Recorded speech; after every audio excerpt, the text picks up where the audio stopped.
গরমকাল পড়লেই সেই একঘেয়েমি ঘরের মধ্যে বসে থাকা, কোথাও বেরোতেও ইচ্ছা করে না, আর বাড়িতে থাকতেও ভালো লাগে না, শুধু ঘরের কাজ আর কাজ।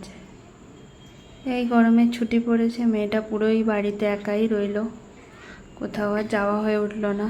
এই সময় ওর বাবার অনেক কাজ, আর শারীরিক কন্ডিশনও ভালো যাচ্ছে না কদিন ধরে। আজকে সানডে, বাবা আছে, চলো নিয়ে চলো নিয়ে চলো। রোদ্দুরের সময় তার ঘোরানো যায় না, বিকেল পড়তে পড়তে একটু বেরোনো এদিক ওদিক গাড়ি করে। যা গরম, ঘেমে নিয়ে চান করে যেতে হয়। এই একটা রিসরাতে একটা ছোট্ট মেলা হচ্ছে, আমার মেয়ে অমনি নাগরদোলনা যেই দেখতে পেয়েছে বসে গেছে, ওর তো আনন্দই আলাদা।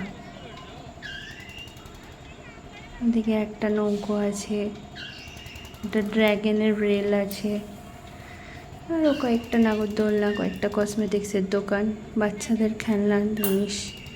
ওখান থেকে কয়েকটা আবার খেলনা কিনেছে, সুন্দর দুটো মাথার ক্লিপ কিনে দিয়েছি। ওই যে স্টার্ট করেছে, বেশ ভালোই, এমন কিছু না, 30 টাকা করে। মাঠে ঢোকার কোনো এন্ট্রি ফি নেই, এই একটুখানি আনন্দ করলো, করে ঠরে ওখান থেকে আবার ঘুরে ঠুরে আমরা চলে এলাম।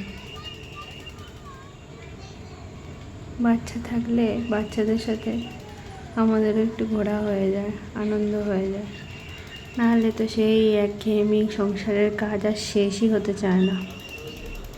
সকাল থেকে শুরু হয়, রাত্রিরে ঘুমোতে যাওয়া অবধি কাজ আর কাজ। আমাদের না ছুটি আছে না রিলিফ। থাক, সবাই ভালো থাকবেন, সুস্থ থাকবেন, এই গরমে নিজের খেয়াল রাখবেন, পরিবারের খেয়াল রাখবেন। বাস আজ এইটুকু।